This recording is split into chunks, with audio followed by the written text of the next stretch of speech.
Hello, and welcome to the Vibrant Life Podcast. Thanks for tuning in. My name is Dr. Alice Prince, and I am your host. So, we know that diversity and inclusion is extremely important. We understand that students need to be able to see themselves in curriculum and activities and ideologies and the whole schematic of the school culture. We understand that. But what happens when parents are not in alignment with the vision and mission of school and the vision and mission of diversity and inclusion? Well, there's some conversation that should be had, and that conversation, well, it could be a little tough. But in order for us to move this body of work forward in our schools, parents have to be partners. We have to look at our parents as partners. And sometimes it's not that parents are intentionally doing things that are not in alignment with our diversity and inclusion vision and mission, but sometimes they just don't know how they can be a partner. So this podcast will solely focus on the one question that I received multiple times this week is, how can we talk to our parents? How do we have those conversations? Because every parent, every school, every teacher would like our children to have a deep appreciation for enriching differences that they will encounter throughout their entire educational journey and life journey. We are building our students to be global thinkers, to be able to compete globally academically, and when they grow up, go to college, get a job. Our world is a diverse world, and we want to teach our children to embrace that diversity and love that diversity and be able to compete with other people from not just around the states or around the country, but be able to compete and work with people from around the globe. So, this podcast is about how we can get parents involved in this work and have parents as partners. The first thing that I would tell parents and teachers to tell parents to do is to encourage the child to explore the world with an open heart, with an open mind, and with open eyes. It's important for parents to take their children to different restaurants that are culturally different, to multicultural activities where they can see on a daily basis, weekly basis, monthly basis, people of different races and ethnicities, religious backgrounds, disabilities and abilities, social, economic statuses, and so forth. So it's important that children have an opportunity to be exposed to different movies and shows and music and experiences of people who are different from them. The next thing I would say, it's important for parents to get comfortable with talking about differences. Having honest, age-appropriate conversations with your child about differences he or she recognizes in others. For example, if your child points out the fact that people have different skin colors, you might say, yes, people do have different skin colors. And that's the beauty of the world we live in. And as your child grows older, you can dive into more in-depth conversations about how others perceive differences and how all groups can be accepting of one another. Another thing that you might want to do is discuss what's happening in the news.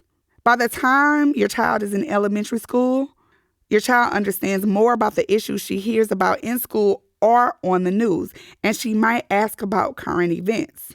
This is a wonderful time to take advantage of the time you're in a car or at the dinner table to have honest discussions and allow your children to unpack those ideas or themes that they see on the news. Another component of having this conversation with your children at home is preparing the child for what they will read and see on the internet. Yes, your child will be exposed to a lot of things on the internet. Kids are more connected with the rest of the world today, more than ever because of the internet. The internet can bring beautiful things together and allow you to explore the world. But we also know that the internet can be an exposure to incorrect facts, toxic comments, and also cyberbullying. It's important to monitor children on the internet, but it's also important to prepare children for what they may see, read, or hear on the internet. My 9 top ways to talk diversity and inclusion. Number 1, talk about diversity in the same way you would talk about safety. I remember we had stranger danger when I was growing up. So you want to talk diversity and inclusion the same way you would talk safety. Way number 2, intentionally look for teaching moments and materials. As I pointed out earlier in the conversation, if your child does bring up the fact that someone has a different color or different hair texture or speaks a little different because they're from a different country, this is a great way to make that moment into a learning moment. Teach your child how to use inclusive language by discouraging and avoiding labeling. Number 4, always use respectful language. Be the model to follow. Number 5, break down them and us by pointing out similarities. Number 6, when talking to your child about disabilities or people with disabilities, emphasize the strength and their abilities. Number 7, filter television media and talk about what your child sees. Number 8, seek out diversity in media. Number 9, always model inclusive behavior and respectful language. So those are my 9 top tips to talk diversity and inclusion with parents. Teachers, you have been asking for specific resources, and so I have some that I want to share with you today. I'll give you my top resources from each age-appropriate category. So if you are teaching between the ages of 3 to 5, I have a book called Why Am I Me? It's a poetic tale. 2 very different characters unknowingly ask the same question.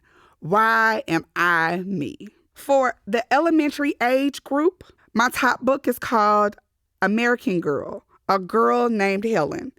This book tells children the remarkable story of how Helen defied expectations and became a legendary activist for Americans with disabilities. And my top resource for middle school and high schoolers is called The Revolution of Evelyn Serrano. In this book, Evelyn is 14 years old, living in Spanish Harlem in 1969. Evelyn learns the important truths about her Latino heritage and the young people who shaped the nation. So those are my top resources. However, there are tons of resources, and I plan to share those with you. Thank you so much for walking this journey.